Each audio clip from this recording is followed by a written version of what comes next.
कि हम आने वाले दिनों में जल जीवन मिशन को लेकर के आगे बढ़ेंगे।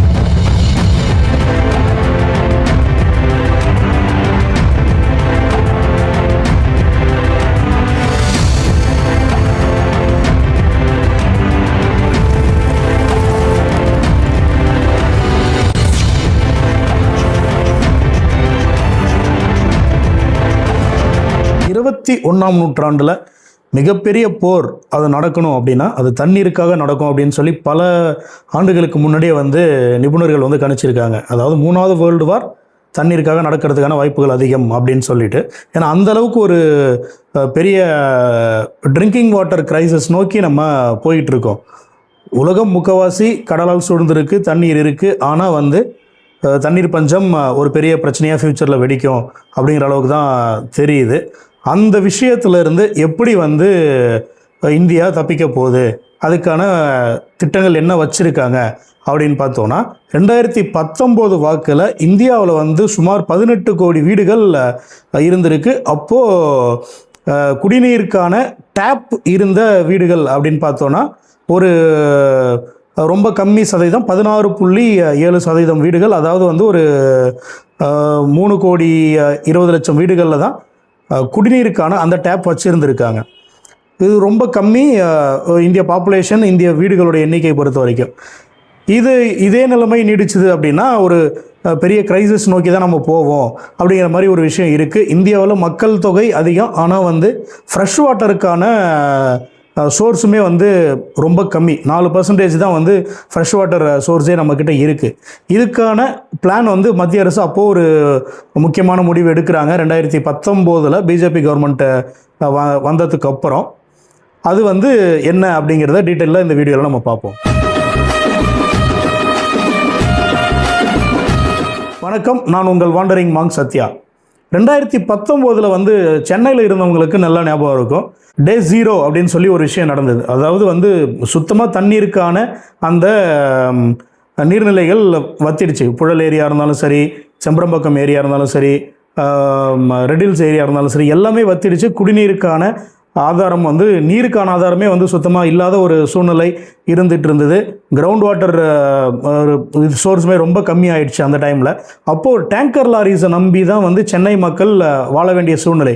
ஐடி கம்பெனிஸ் முதல் கொண்டு ஒர்க் ஃப்ரம் ஹோம் அப்போவே அவங்க அறிவிச்சிட்டாங்க. அந்த டேங்கர் லாரிஸ்க்கான அந்த கிரைசிஸ் அதிகமாச்சு. 4000 5000 அப்படின்னு சொல்லிட்டு ஒரு டேங்கர் லாரி 1000 லிட்டர் டேங்கர் லாரியே அப்போது தண்ணி அதிகமாக விற்க ஆரம்பிச்சிருச்சு. அவ்வளோ நெருக்கடியில் மக்கள் தள்ளப்பட்டாங்க. அதுக்கப்புறம் அதே டைமில் பெங்களூரில் ஒரு போர்வெல் கிரைசிஸ் அப்படின்னு சொல்லி ஒரு விஷயம் நடந்துச்சு. அங்கே இருந்த போர்வெல்ஸ் எல்லாமே முக்கால்வாசி வத்திடுச்சு, அங்கேயுமே தண்ணி இல்லை. இதுக்கே பெங்களூர் அதிகமாக மழை கிடைக்கக்கூடிய இடம். அந்த இடத்துலே இந்த மாதிரி ஒரு சுச்சுவேஷன் ஆயிடுச்சு. அது இல்லாமல் ராஜஸ்தான் போன்ற வட மாநிலங்களில் அங்கேயுமே நீர் ஆதாரங்கள் வத்திருச்சு. அப்படிங்கிற மாதிரி பெரிய சிக்கல்கள் அந்த 2019-18 வாக்கில் இருந்துகிட்டு இருந்தது.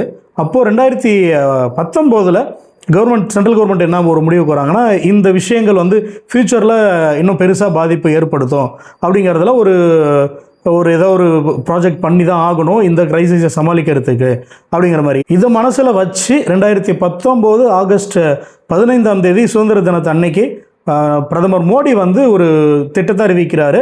அதாவது ஜல் ஜீவன் மிஷன் அப்படின்னு சொல்லிட்டு, அதாவது உயிர் நீர் மிஷன் அப்படின்னு சொல்லிட்டு ஒரு மிஷன் அறிவிக்கிறாரு. அதோடைய நோக்கம் என்ன அப்படின்னு சொல்கிறாருன்னா, ஹர் கர் ஜல் அப்படிங்கிற மாதிரி, அதாவது ஒவ்வொரு வீட்டுக்கும் தண்ணி போய் சேரணும் அப்படிங்கிற மாதிரி ஒரு மிஷன் நாங்கள் இன்ட்ரடியூஸ் பண்ணுறோம் அப்படின்னு சொல்லி அன்னைக்கு மோடி அவர்கள் அறிவிக்கிறார். அவர் அறிவித்த டைமில் தான் நம்ம சொன்ன அந்த டேட்டா 3,20,00,000 வீடுகளில் மட்டும்தான் அப்போது குடிநீர் குழாய் இருந்திருக்கு. அதுக்கு முன்னாடி அவங்க என்ன பண்ணியிருக்காங்கன்னா, ஏரி குளம் இல்லை பொது ஊரில் இருக்கிற அந்த வாட்டர் டேங்க் யூஸ் பண்ணுற அந்த பொது குடிநீர் குழாய் அந்த மாதிரி தான் மக்கள் தண்ணி யூஸ் பண்ணிகிட்டு இருந்திருக்காங்களே தவிர, இது இண்டிவிஜுவலாக அவங்கவுங்க வீட்டில் டேப் இல்லை அப்படிங்கிற மாதிரி ஒரு முக்கால்வாசி மக்கள் வாழ்ந்துட்டு இருந்திருக்காங்க. இதை உடைக்கணும், இதை சரி பண்ணணும் அப்படிங்கிறதுக்காக இந்த ஜல்ஜீவன் மிஷனை மத்திய அரசு அப்போது அறிமுகப்படுத்துகிறாங்க 2019. இதில் முக்கியமாக நம்ம பார்க்க வேண்டியது என்ன இருக்குன்னா, கிராமப்புற பகுதிகளில் வாழ்கிற அந்த பெண்கள் அவங்களுடைய பெரும் பகுதி நேரம் தண்ணிக்கு தேடி அலையிறது, தண்ணி எடுத்துகிட்டு வந்து வீட்டுக்கு வைக்கிறது, அந்த ஹவுஸ் ஹோல்டு விஷயங்களை பார்க்குறதுக்கு நீர் தேவைகளை பூர்த்தி செய்கிறது அப்படிங்கிற அளவுலே முடிஞ்சிருது அப்படிங்கிற மாதிரி ஒரு டேட்டா கவர்மெண்ட் அப்போது பேசுகிறாங்க. இதில் அன்சேஃப் ட்ரிங்கிங் வாட்டர்னால ஏற்படக்கூடிய அந்த நோய்களுமே வந்து பெண்களுக்கு அதிகமாக இருக்குது அப்படிங்கிற மாதிரியுமே அப்போது நிறையா விஷயங்கள் விவாதிக்கப்படுது. இந்த விஷயங்கள்லாம் ஒரு முடிவுக்கு வரணும் அப்படின்னா அந்த ஜல்ஜீவன் மிஷனை வந்து ஃபுல் ஸ்விங்கில் நம்ம 2024 இம்ப்ளிமெண்ட் பண்ணி ஆகணும்னு சொல்லி 2019 முடிவு பண்ணி அந்த ஒர்க்கு ஸ்டார்ட் பண்ணுறாங்க. இது மூலயமா என்னென்னா ஒரு வீட்டுக்கும் அவங்க குடிநீர் குழாய் அமைக்கணும் அப்படின்னு சொல்லி ஒரு ப்ராஜெக்ட் தான் இந்த ஜல்ஜீவன் மிஷன். குடிநீர் குழாய் அமைக்கணும், அப்புறம் வந்து கூட்டு குடிநீர் திட்டங்கள் எங்கெல்லாம் பாசிபிளோ அதை செயல்படுத்தணும் அப்படிங்கிற. இப்போ நமக்கு ஒகேனக்கல் கூட்டு குடிநீர் திட்டம் இருக்குது, காவேரி கூட்டு குடிநீர் திட்டம் இருக்குது. அந்த மாதிரி பல்வேறு கூட்டு குடிநீர் திட்டங்கள் எந்தெந்த மாநிலங்கள்லாம் பாசிபிளாக இருக்கோ அப்படின்னா அந்த இடத்துல அதை வந்து நம்ம சாத்தியப்படுத்தி கொடுக்கணும் மக்களுக்கு அப்படிங்கிற மாதிரி ஒரு பெரிய ப்ராஜெக்டை வந்து இந்தியா கவர்மெண்ட் வந்து அப்போது முன்னெடுக்கிறாங்க. இது வந்து உலகத்திலேயே ஒரு biggest rural water connection system அப்படின்னு சொல்லி தான் இன்றைக்கி வரைக்குமே பேசப்படுது. ஏன்னா ஒரு நாட்டில் இருக்கிற கிராமப்புறங்களை மொத்தமாக பைப்லைன் மூலயமா இணைக்கிறது அப்படிங்கிறத மாதிரி ஒரு விஷயம். நம்ம உடம்புல எப்படி வந்து நரம்பு வந்து பரவி இருக்கோ ரத்த ஓட்டத்துக்கு நமக்கு அது ரொம்ப முக்கியம் அப்படிங்கிற மாதிரி நம்ம பேசுகிறோமோ, அதே மாதிரி இந்தியா ஃபுல்லாக பைப்லைன் போட்டுட்டோம் அப்படின்னா அது நாளைக்கு வாட்டர் சப்ளைக்கு நமக்கு ஈஸியாக இருக்கும் அப்படிங்கிற மாதிரி ஒரு பிளான் தான் இந்த ஜல்ஜீவன் மிஷன். இது வந்து 2024 வரைக்கும் ஒர்க் அப்போ ஸ்டார்ட் பண்ணியிருந்திருக்காங்க. 19 16.7% வீடுகளில் தான் குடிநீர் குழாய் இருக்குங்கிற அந்த விஷயம் 2024 அந்த அவங்க ஃபைனல் டேட்டா எடுக்கும்போது கிட்டத்தட்ட 82% வீடுகளுக்கு வந்து அப்போது குழாய் வந்து போட்டு கொடுத்துட்டாங்க, பைப்ஸ் போட்டு டேப் வச்சு கொடுத்துட்டாங்க அப்படிங்கிற மாதிரி ஒரு டேட்டா அரைவ் ஆகுது. தமிழ்நாடு பொறுத்த வரைக்கும் 2019 வந்து கிட்டத்தட்ட ஒரு 21 லட்சம் வீடுகளில் தான் வந்து அப்போது குடிநீர் குழாய் இண்டிவிஜுவலாக இருந்திருக்கு. அதுக்கப்புறம் 2024 அந்த ஸ்கீமோடைய ஃபைனல் டேட்டா கொடுக்கும்போது கிட்டத்தட்ட 1.8 கோடி வீடுகளுக்கு வந்து குடிநீர் நாங்கள் அமைச்சு கொடுத்துட்டோம் அப்படின்னு சொல்லி மத்திய அரசோடைய டேட்டாவில் சொல்கிறாங்க. இப்போ நம்ம ஜல்ஜீவன் மிஷன் பொறுத்த வரைக்கும் அந்த ஃபுல் ஸ்கீமுக்கு ஒரு உதாரணத்துக்கு ஒரு 20,000 கோடி ஆகுது ஒரு ஸ்டேட்டுக்கு அப்படின்னா அதில் வந்து பாதி அமௌண்ட் வந்து மத்திய அரசு கொடுப்பாங்க, மீதி அமௌண்ட் வந்து மாநில அரசு அவங்க அதை போட்டு அவங்க அந்த ப்ராஜெக்ட் வந்து அந்த எக்ஸிக்யூட் பண்ணி அவங்க கொடுத்தாகும். தமிழ்நாடு பொறுத்த வரைக்கும் 2024 வரைக்கும் என்ன பண்ணியிருக்காங்க மத்திய அரசு அப்படின்னா, மாநில அரசு கூட சேர்ந்து ஒரு 45 புது கூட்டு குடிநீர் திட்டங்களை உருவாக்கியிருக்காங்க. அப்புறம் ஒரு 56 ஏற்கனவே இருந்த கூட்டு குடிநீர் திட்டங்களை வந்து அப்கிரேட் பண்ணி கொடுத்துருக்காங்க. கிட்டத்தட்ட 21,000 கிராமங்களில் வந்து சுத்தமாக வாட்டர் இன்ஃப்ராஸ்ட்ரக்சர் இல்லாத இருந்தது, அதாவது பொது நீர்த்தேக்க தொட்டிகள் வாட்டர் ஹெட் டேங்க்ஸு இல்லாத இருந்ததை அவங்க அப்போது ரெடி பண்ணி கொடுத்துருக்காங்க. 2024 இந்த மிஷன் ப்ராஜெக்ட் ரிலீஸ் ஆன உடனே அப்போ எழுந்த பெரிய கேள்வி, பைப் லைன் போட்டுட்டோம் ஆனால் தண்ணி இருக்கா, தண்ணி வருதா அப்படிங்கிற மாதிரி ஒரு பெரிய சந்தேகம், ஒரு கிரிட்டிசிசமாகவே எழ ஆரம்பிச்சிருச்சு. நீங்கள் பைப் லைன் போடுறதெல்லாம் ஒரு பெரிய விஷயம் கிடையாது, போட்டுடலாம், ஆனால் அதுக்கான நீராதாரம் எங்கேருந்து நீங்கள் கொண்டு வர போகிறீங்க அப்படிங்கிற மாதிரி ஒரு கேள்வி பெருசாக எழுந்தது. ஏன்னா இப்போ வரைக்குமே நம்ம ஊரில் பல ஊர்களில் அந்த நீர்த்தேக்க தொட்டிகள்லேருந்து அந்த வர தண்ணீர் ப்ரெஷர் ரொம்ப கம்மியாக இருக்குது, டெய்லி தண்ணி வரது கிடையாது, வாரத்தில் 1 நாள் 2 நாள் தான் வருது அப்படிங்கிற மாதிரி பெரிய விஷயங்கள் நடந்துக்கிட்டு இருக்குது. அதுக்கான வழிமுறை என்ன? ஒரு ப்ராஜெக்ட் நீங்கள் கொண்டு வந்துட்டீங்க, அடுத்தது அந்த ப்ராஜெக்டுக்கான சஸ்டைனபிள் வேலைகள் என்ன பண்ண போகிறீங்க, இதில் குடிநீர் வந்து ரெகுலராக கிடைக்கிறதுக்கான வழிகள் என்ன பண்ண போகிறீங்க அப்படிங்கிற மாதிரி ஒரு கேள்வி இப்போ பெருசாக எழுது. அந்த டைமில் தான் வந்து கிரவுண்ட் வாட்டருடைய டிப்ளீஷனும் அதிகமாகிடுச்சு. தண்ணி வந்து போர்வெல்ஸ் வந்து வறண்டு போகிற டைம் ஆகிடுச்சு. ரெயின் வாட்டர் ஹார்வெஸ்டிங் மக்கள் சரியாக அதுக்கப்புறம் கவனம் செலுத்தாமல் இருந்தாங்க. அந்த விஷயங்களால் பல்வேறு சிக்கல்கள் வர ஆரம்பிச்சிட்டு இருந்தது. இதை வந்து எப்படி மத்திய மாநில அரசுகள் வந்து டேக்கிள் பண்ண போகிறாங்க அப்படிங்கிற மாதிரி ஒரு பெரிய கேள்வி இருந்துகிட்டே இருந்துச்சு.